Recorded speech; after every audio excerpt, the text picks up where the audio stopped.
Welcome to our channel. Today we how to verify token holdings on Zapper. Easy tutorial step. To verify your token holdings on Zapper, start by opening your web browser.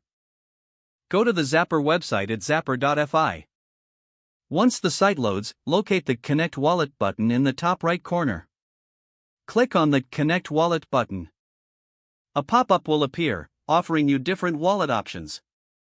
Select the wallet you wish to connect, such as MetaMask or Coinbase wallet.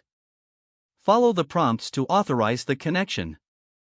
Once connected, you'll be directed to your Zapper dashboard. Here, you will see a summary of your assets, including token holdings. To view specific token holdings, navigate to the Assets section. In the Assets section, scroll through the list of tokens displayed. You can also use the search bar to quickly find a specific token. Click on the token of interest to view detailed information. This will show you the amount held, current value, and recent performance. If you want to add more tokens, click on the Add Asset button. Input the token's contract address if it's not automatically recognized. Zapper will then update your holdings accordingly.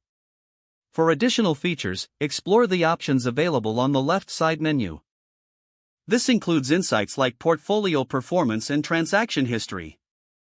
Be sure to check back regularly for any updates or changes in your holdings. Once you've reviewed your tokens, you can log out when finished.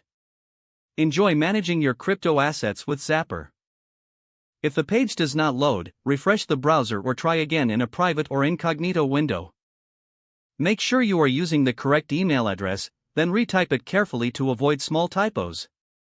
If your password is not accepted, use the reset option and create a new strong password you can remember.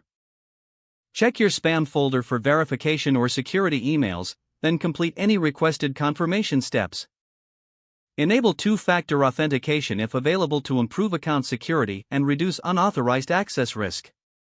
After signing in, review your profile details so your contact information and settings are accurate and current. Don't forget to like this video and subscribe to our channel for more step-by-step tech guides.